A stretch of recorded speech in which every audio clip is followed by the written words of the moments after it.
I'd like to start with some silence, some silent sitting. I have a bell, so please take the opportunity to settle into presence, connecting to this a precious moment, this precious life.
Well, thank you, everyone, for being here and sharing Dharma together. I asked Allison a couple weeks ago as we were organizing this, I'm like, are people still wanting to be on Zoom? And I'm happy that we have this forum to share Dharma because there's a number of people here that I don't get to see very often. And we'll see how this evolves post-pandemic. So we start our Dharma talks in my tradition by taking refuge. You're welcome to do it with me. I take refuge in the Buddha. I take refuge in the Dharma. I take refuge in the Sangha. And just a sound check, can everyone hear me fine? Okay, thank you. This world is vast and wide. Why do you put on your 7-piece robe at the sound of the bell? This is a question from Zen teacher Unman. This world so vast and wide, boundless in its manifestations and space. Why do you choose to dress in these Buddhist robes, these medieval Japanese clothes? Why do you come to zazen every morning, every evening, day after day, year after year? Why do you put on your Zen clothes to do your prison work, to go to the grocery store, to protests? Why do you show up at all? I am returning from 2 months of solo retreat after living a monastic life at Great Vow Zen Monastery for the past 11 years. In Zen monastic life, which Unman Roshi, the questioner in this koan, was quite familiar, we can enter the stream of practice which sometimes mirrors for us choiceless awareness. The body-mind responding to the bell sounds and other bodies in a harmonious flow of activity. We can, for moments, or at least a moment, let go. Let go the sense of exile or rehearsed stories of abandonment, and find oneself belonging in the deepest sense to this place, the only place where life is, in its sensory fullness, its subtle body intuitions, and the deep resting solitude of aloneness, spacious, undifferentiated awareness. But mind does not belong to a monastery. The robes are not necessarily symbols of awakened nature. To live a life of practice, is it possible to drift away from one's deepest existential questions? To enter a tradition as a career or a hobby? Can we carry the forms of Zen without the spirit? And then in that question, well, what is Zen anyway? Do these robes express your deepest vows? And why be a priest in a world gone rational and postmodern? Isn't religion dead? Robert Aiken asks several times in his commentary on the Mumonkan these two simple questions, which speak to me now as I find myself wearing teacher's robes with the title Sensei behind my name. He asks, how do you stand with yourself? How do you stand with the world? How do you stand with yourself? How do you stand with the world? My teacher, Chosen Roshi, tells me something that I have now come to know myself as a practicing poet. Every word of a koan is important. I ask myself, how do you stand with yourself? And I feel my feet. I notice their sensitivity and receptivity. I notice the moisture collecting between the toes. It's humid here in Oregon. I also notice how my feet can only be in one place, which is the place that they are right now, this place. And I notice that no two people can stand in the same place or sit in the same place. When we stand, that's where we are.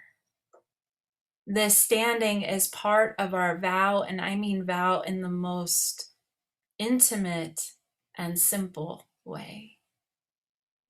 And I think about babies' feet, the way they invite touch. I have a few family members and friends who had babies during the pandemic, and I haven't met them yet, but I imagined how I would. remembering when my younger cousins were just born and how we as relatives would, when we held them, glide our fingers along the bottoms of their feet, a kind of wordless blessing, perhaps saying both to ourselves and to the child, perhaps doing this unconsciously: you will need to find your footing in this world. How you stand is who you are down here on earth. Your standing is a connection, a communion to this planet, to the more than human world. And no one can really teach you how to stand. It's something you will have to discover and rediscover if you are willing to live an authentic life. And I think we see this in the baby's feet. And I think we need to remind ourselves of this too. No one can stand for you. No one can stand inside your feet. No one can teach you how to stand the way you must stand in this life. This insight seems crucial to me when learning how to stand. Monica Wickman, a Jungian analyst, speaks in her book, A Pregnant Darkness, how when people begin analysis, they often have dreams of footing. Sometimes foot injuries or foot infections, sometimes walking on unstable ground or ground submerged underwater. Analysis, like spiritual practice, is a kind of initiation into ourselves. To know ourselves, we are encouraged to find our feet.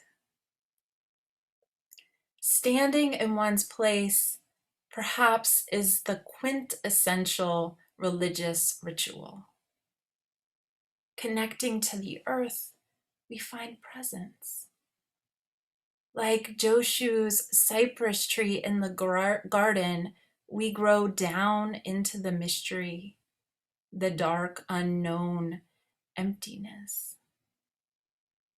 And simultaneously, we reach up and out in all directions, sunlit as spacious, knowing awareness, tuned to the luminosity of mind's nature, the light that we all share. And just as no two cypress trees root in the same place, in this body, we must find our feet over and over again. Each meeting asks, how do you stand with yourself? Each relationship, each activity, how do you stand with the world? I didn't expect to face so much doubt after Dharma transmission.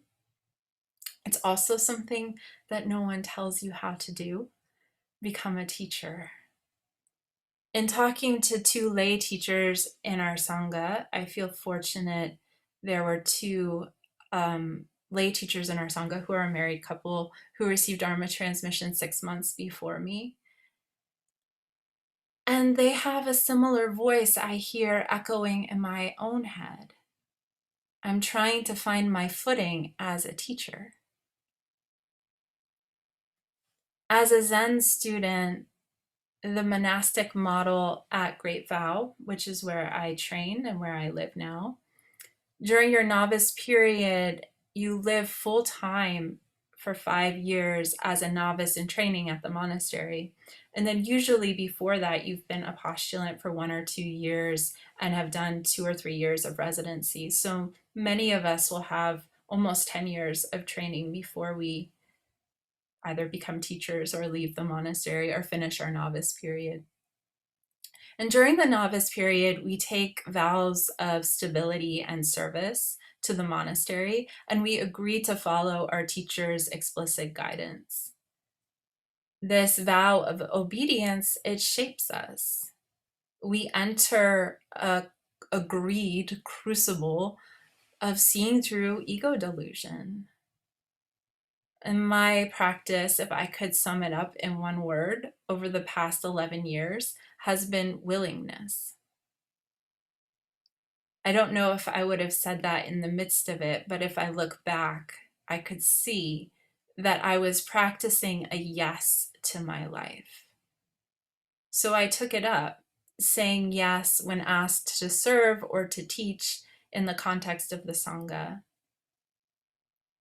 in a way that practice of yes, even if it was only spoken outwardly, helped me see and come into relationship with my resistances and judgments. I would not have said yes to being a teacher or giving a Dharma talk when I was first asked 5 years ago to lead a retreat, co-lead. There was not a yes deep within my bones, but I said yes and stepped into it anyway. And in doing that, I learned to find a confidence that was larger than my own insecurities or feelings of inadequacy, which I might not have even noticed I was carrying around because they were so strong, they just kept me from doing anything that was scary. And I also learned to witness that my ego really didn't know what was going on, and still doesn't. And that my view of my life is really often limited or biased and quite confused.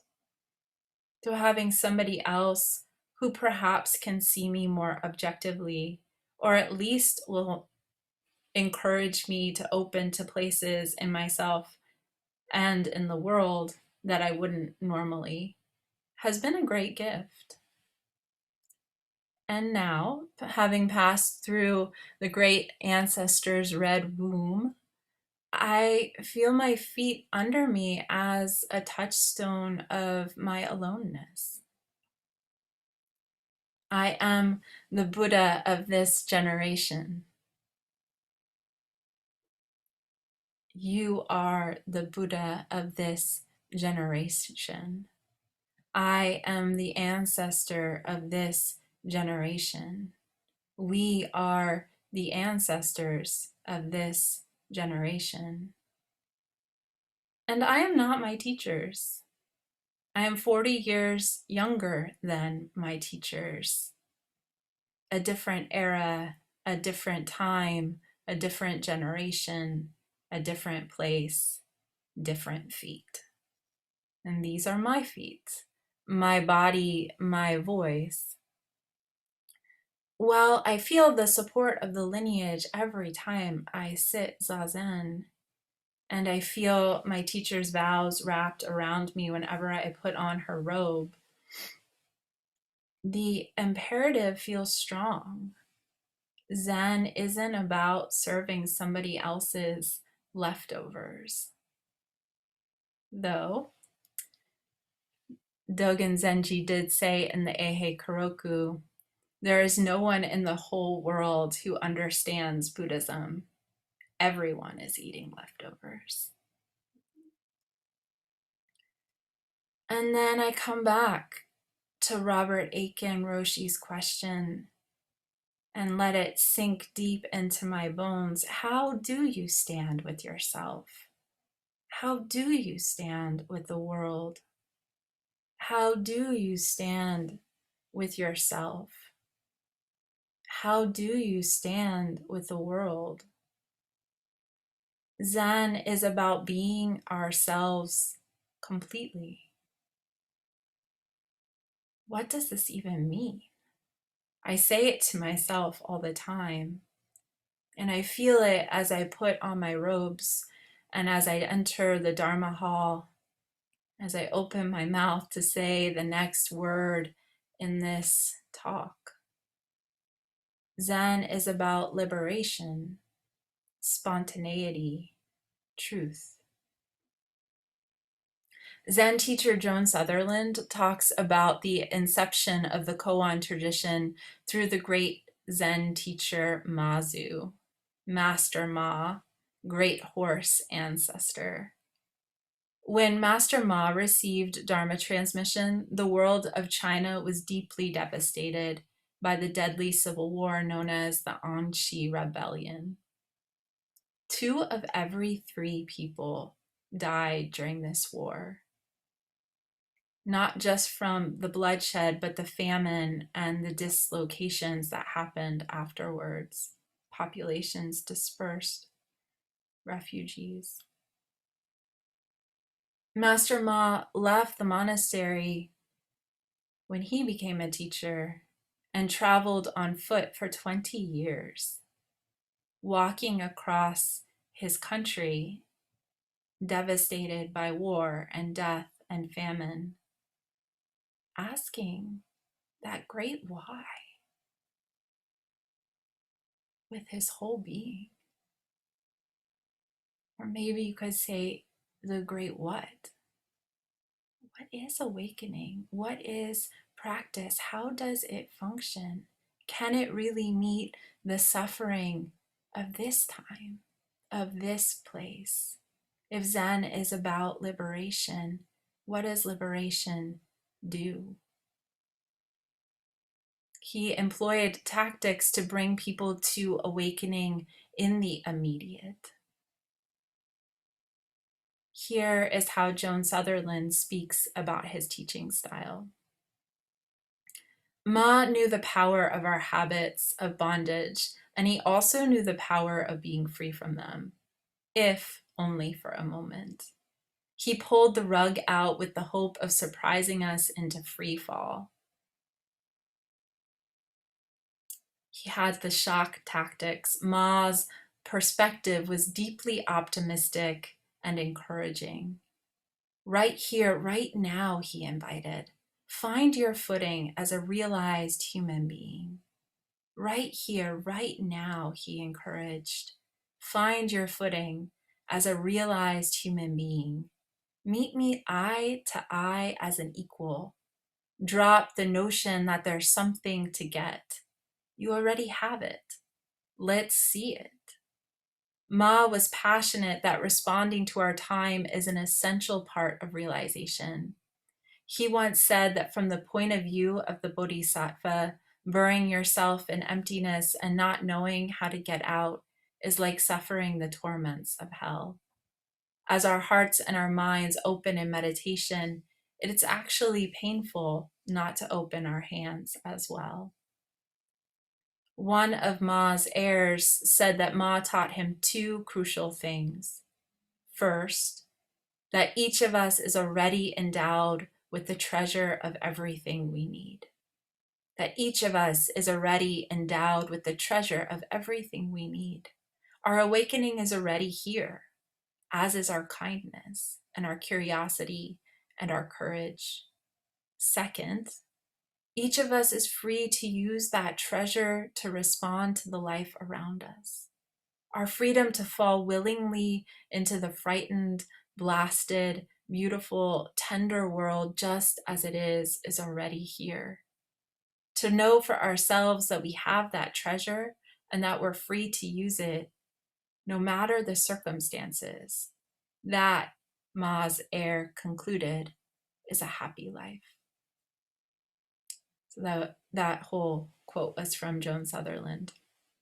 This mythopoetic retelling of the history of Zen and the Zen koan tradition through Master Ma brings me close again to my own feet, my own questions.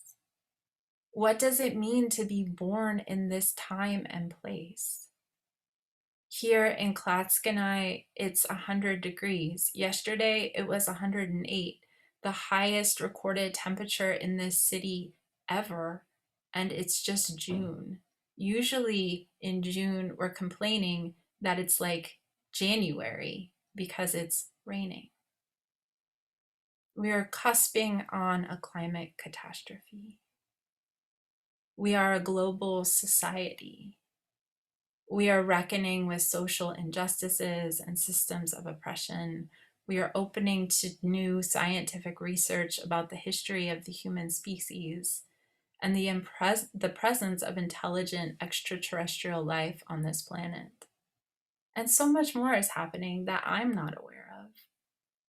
This world is vast and wide. This world is vast and wide. Why do you put on your robes at the sound of the bell? In me, I feel a deep call to allow myself to be myself, to bear witness to this process of discovery. This inquiry into what it means to be human rests at eccentric center of every standing. Great doubt pulls. For questions, as Rilke has eloquently said, are meant to be lived into. Questions are meant to be lived into, and in that living, we live the answers. The koan tradition gives me faith in the awakening technology of Zen, for it invites us into our uncertainty. It allows the open question, the doubt, the not knowing what to do, the not knowing what to do. I'm not saying necessarily that awakening will save the planet. I'm not sure what will happen in the future. A genuine inquiry into the nature of mind and a humble awareness of our humanness allows for the quick shifts in footing necessary to live as part of this more than human world. Allows space for appreciation, grief, and forbearance. Gives room to be a collective where every unique embodiment is both free and intimately connected to everyone and everything. Inclusive awareness allows for mystery and new discoveries. The creativity embodied in the Zen koan tradition also gives me hope. For as we live more aligned with truth, as we embody our awakening, spontaneous compassion is our form. When Master Ma was walking with his close student, Pa Cheng, he saw wild ducks fly by. Ma said, "What is that?" Pa Cheng said, "A wild duck." "Where did it go?" Ma inquired. "It has flown away," Pa Cheng replied. Ma grabbed his nose and twisted it hard. "How could it have flown away?" Ma asked. This is Blue Cliff Record Case 53. I want to acknowledge, I was just alerted that Thomas Cleary died, who is one of the first translators of the Blue Cliff Record into English and has translated so many Buddhist texts. And I used his translation for this talk. This is Blue Cliff Record Case 53, and in the commentary, Yuan Wu writes, "If you want to be unable to save even yourself," I'll say that again. If you want to be unable to save even yourself, study the great Master Ma. Observe how the ancients were never absent from here, 24 hours a day. Observe how the ancients were never absent from here, 24 hours a day. It's also necessary when encountering circumstances and meeting conditions to turn them around and return them to oneself. To have no gaps at any time is called the ground of nature, bright and clear. To be oneself completely, we get to accept and live into or with this karmic bundle, this finite body mind, this earth suit, as one of our Sangha members calls it, this conditioning. We get to accept and live into this unique sensory experience, this indescribable intimacy of this thought form, this warm breath, this utterance, this hearing, these dreams and experiences, the way we create meaning. And we get to know ourselves as the vastness and breadth of this entire world, this entire universe, emptiness, spacious knowing awareness, the freedom of our unfindability, and the unique pressure of a pinched nose. How do you stand with yourself, standing with the world, standing as the world? Observe how you are never absent from here, 24 hours a day. Observe how you are never absent from here, 24 hours a day. Observe how you are never absent from here, 24 hours a day. Wild ducks? Who knows where they are? Mazu saw them coming, and they had words with each other. He told all about the scene of the clouds on the mountains and the moon over the sea. Wild ducks? Who knows where they are? Mazu saw them coming, and they had words with each other. He told all about the scene of the clouds on the mountains and the moon over the sea. That's a poem by Soto. It's in the Blue Cliff Record. I feel like it's an exciting time to be a Zen priest, a Zen teacher. When Master Ma was asked what it meant to practice Zen, he replied, "Oh, it's just the place where you let go of your body and your life." Perhaps our times, like Ma's times, call for this sense of urgency in practice. Not because we need to fix something or make something better, but because recognition of essential freedom is a human right.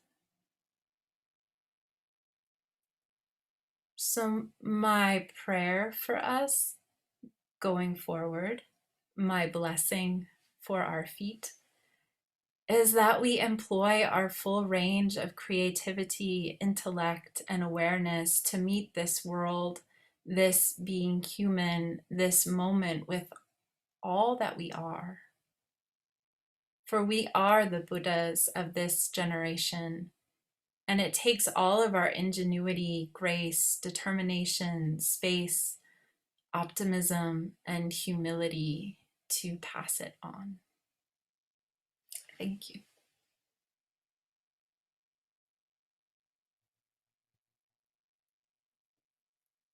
So we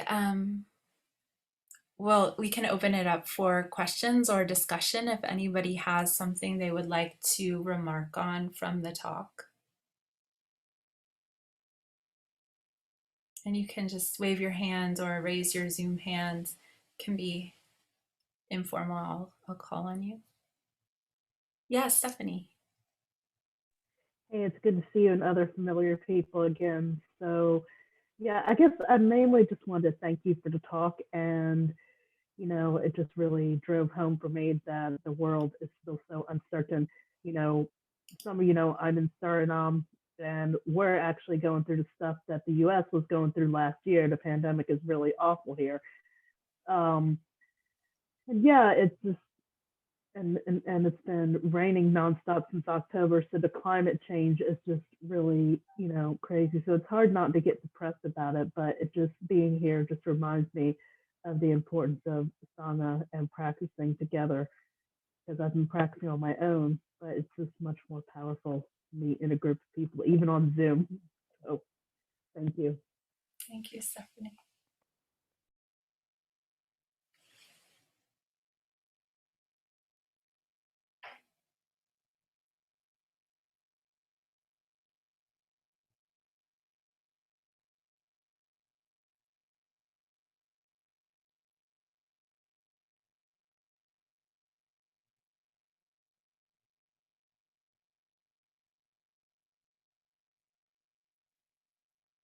Be happy to hear anybody's thoughts or feedback or your own insights around footing and what it means to practice Zen.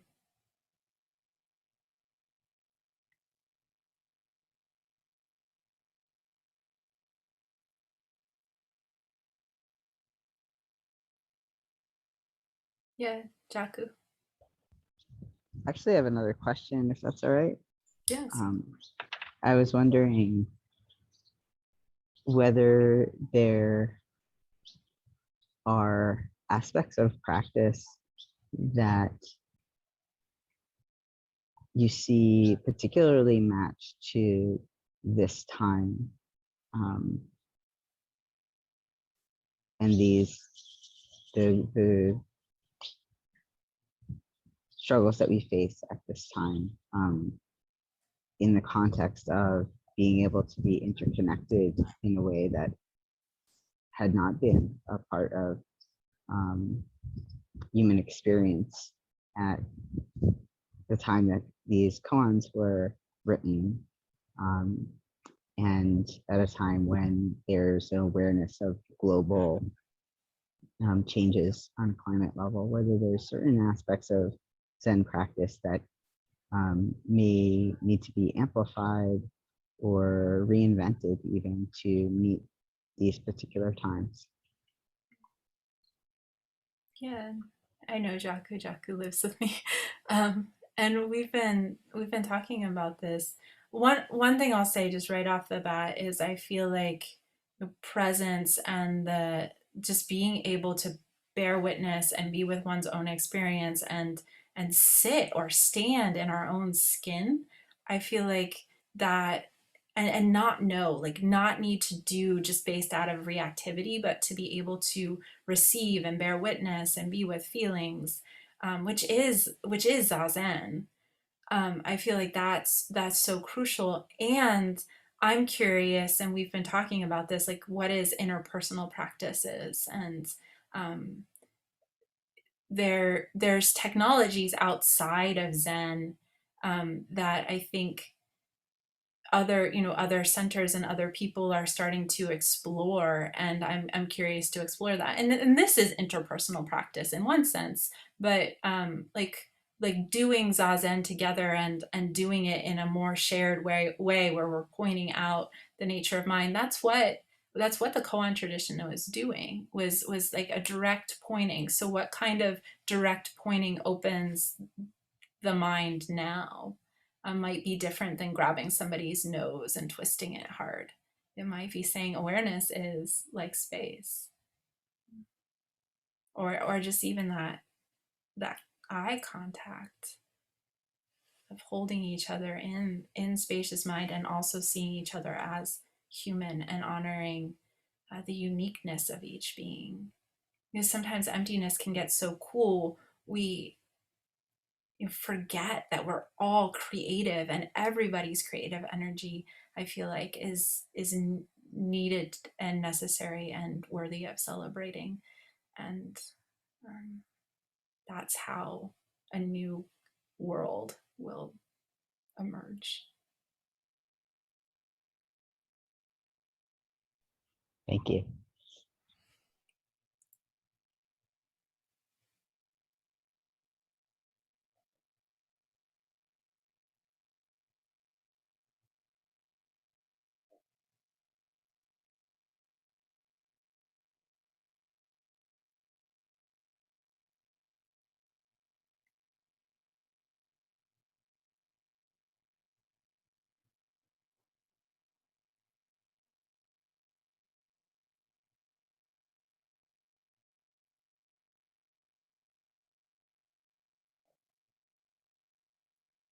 Yeah, Tegan.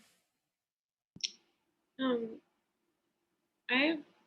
thank you so much for this really beautiful talk, and um, I I don't understand like how you could stay at the monastery for 10 years, like, and I'm curious, like, what I'm trying to find out is if I have something inside of me that is able to commit to something like that, and what that is, because I feel like I don't have it, and I don't know if that makes sense, but I don't like that part of you that could take that on and say yes for so long. Like, was that, what was that? Do you know?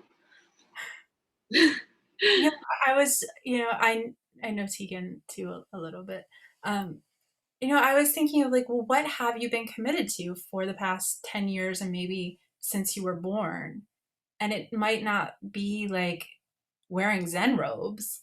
Um, but I feel like there are yeses that we all have in our lives. Like for you, I was thinking, well, what about love? Like I feel like you've been committed to that. And um, I don't know. I think that, in practice life, we make decisions and it's hard to say like what it is that's driving it. And, I just had this real deep desire to do sesshin, that was my priority. And kind of anything else that someone asked me to do was kind of in the context of that. Like I'm here because I'm going to do sesshin. Um, and I had a lot of support and a lot of love, and I thought about leaving. And um, so it can look a certain way from the outside, but the inside, it's always a constant. That's why that question resonates with me so much. Of you know, well, how do I stand with myself? Like, what is that primary vow? And it's not that I need to label it. It's actually the questioning that keeps me honest and helps me make the next decision. In a way, just saying yes is kind of a cop out.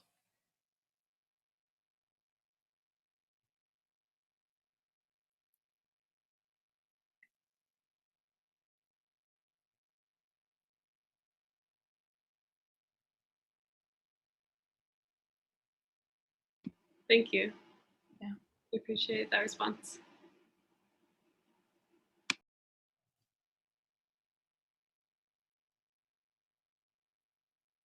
Yeah, Stephanie.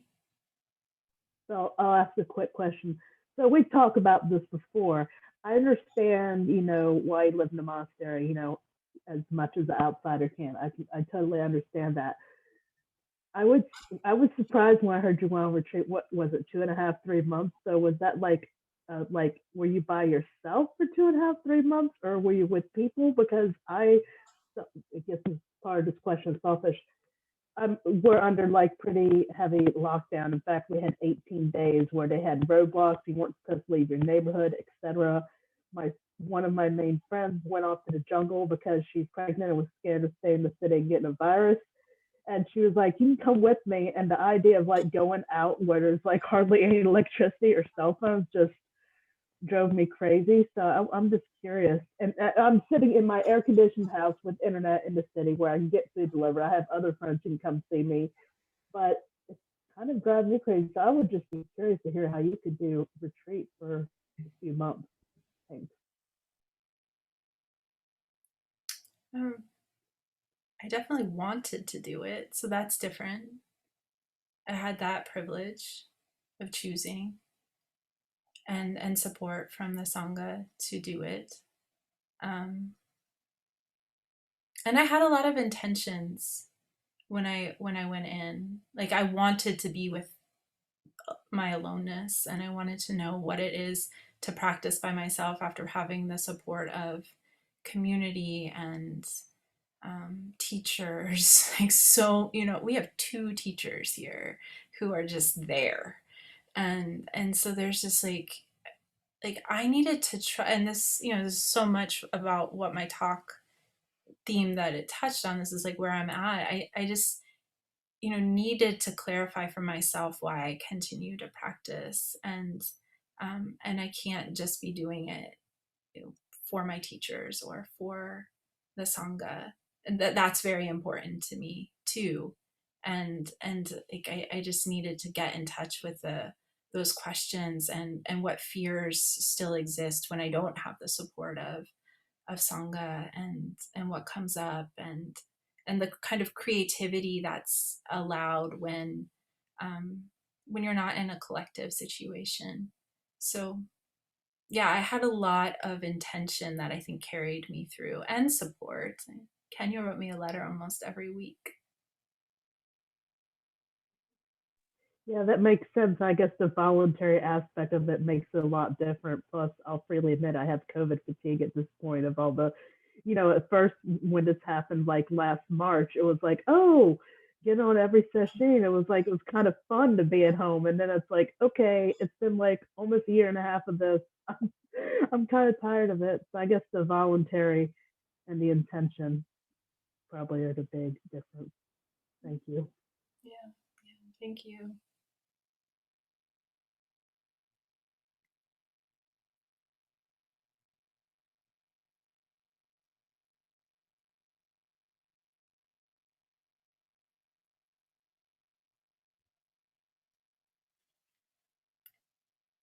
Well, thank you everyone for coming. It's been wonderful to practice together. I'd like to close in the way that we usually close Dharma talks at Great Vow. So hopefully this will work. Can I share my screen? Have our version of the 4 Great Bodhisattva vows.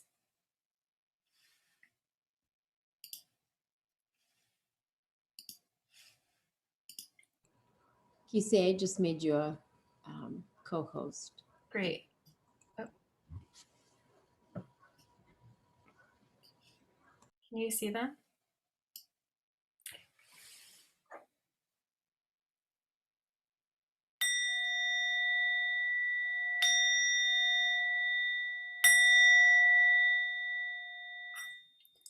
Four great bodhisattva vows. Beings are numberless. I vow to free them. Delusions are inexhaustible. I vow to end them. Dharma gates are boundless. I vow to enter them. The Buddha way is unsurpassable. I vow to embody it. Beings are numberless. I vow to free them. Delusions are inexhaustible. I vow to end them. Dharma gates are boundless. I vow to enter them. The Buddha way is unsurpassable. I vow to embody it. Beings are numberless. I vow to free them. Delusions are inexhaustible. I vow to end them. Dharma gates are boundless. I vow to enter them. The Buddha way is unsurpassable. I vow to embody it.